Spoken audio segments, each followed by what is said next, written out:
My name is Evan Kirkham. I'm the co-founder and CEO of Outlier. Outlier is a smarter sports betting app. We have basically created an e-trade for sports betting where you can research and evaluate and ultimately execute a sports bet on any of the major sports books, all from one dashboard. So I'm the co-founder and CEO. I actually primarily wear a marketing hat. I mean, in addition to other CEO duties like team building and fundraising, etc. I primarily work on the go-to-market side of the business, but I'm really close to the customer. I spend a lot of time interviewing customers, talking to customers, and so yeah, Canny's definitely played a big part in that process. The main problem originally was us just getting so much feedback and not having a really great way to catalog it and triage it. So originally we were doing this a number of ways, everything from kind of like an Excel spreadsheet to just kind of like long threads in Slack. So we wanted to have a better way to intake feedback and triage that feedback. There's a few things. One, a lot of that gets lost in translation because you don't want to scroll up forever to find the Slack thread. The other thing too is you start hearing the same product feature request multiple times, and it's a heck of a lot easier just to give that an upvote in Canny than it is to try to relate it to a conversation that was happening earlier and say, hey, this same thing just came up again. So voting was definitely a pain point. Triaging was a pain point. It was hard for the marketing team to have visibility into kind of where on the product roadmap a specific feature was. The product team just kind of held that knowledge in their head. I mean, they do a good job of sharing it with us, but Canny certainly makes that a lot easier. So we're very much a product-led growth organization. I see product-led growth as kind of 5 steps. Step 1 is feedback collection. Step 2 is thanking the person for the feedback. Step 3 is triaging the feedback. Step 4 is actually developing the feature. And then step 5 is alerting the person that, hey, thanks again for your feedback, update your app, it's in there now. And so for each one of those steps, Canny's actually been really great, especially of course in bringing feedback in. So step 1 helps us significantly in triaging feedback. So that's whatever step 3. And then also when we ship product, it's easy for us to say, oh, okay, here are the 25 people that requested it. I've got them tagged in Canny. I'm going to go over to Discord where I originally got the content from. I'll reference the username and tell them that it's now available. So it helps us mostly with steps 1, 3, and 5, but yeah, it's helpful for the entire product feedback, product-led growth flywheel.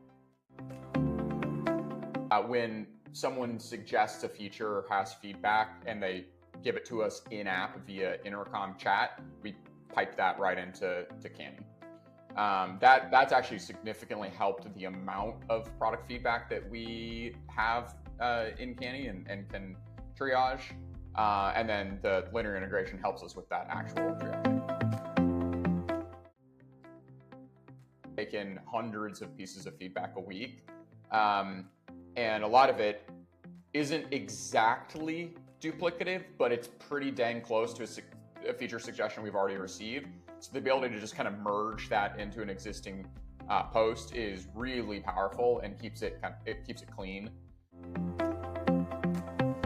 I think that the ease of use is paramount. Like oftentimes I'll get a new SaaS product, or the team will bring on a new SaaS product, and I'm honestly just a little bit confused by it because I'm just, again, non-technical. So just the ability to pick it up and start running with it and feel like I could take some ownership over it, I think that is really clutch.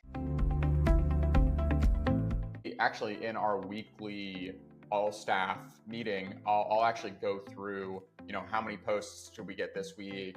How many status changes, how many comments, how many votes, because as I talked about previously, those relate directly to those kind of 5 steps of the product-led growth flywheel. So posts, that is how much feedback are we intaking? And so I'm monitoring that week over week and hoping to grow it week over week.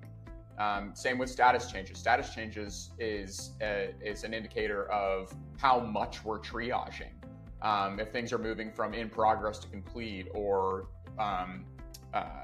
every time we change a status, it means that we've handled the feedback in some way. So it's actually a really good kind of bird's eye view of how well greased our product-led growth machine is. And we want to see basically every single one of those 4 metrics kind of moving up into the right week over week.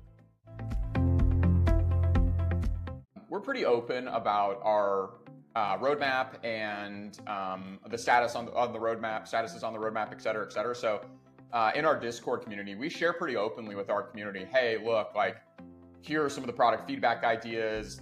Here's how many status changes we've had in the last week. And kind of building in the open like that has built a ton of trust with our community. And one thing that I like to do on a semi-regular cadence is I'll just screenshot the Canny dashboard and show our whole user base, hey, look, like in the last 4 weeks, we've had 600 votes. So thanks for all the feedback, everybody. Keep it coming. I think we would have had to get ourselves a product manager way sooner if we didn't have Canny. So I think that that's probably where the cost saving is, because it just makes triaging so much easier.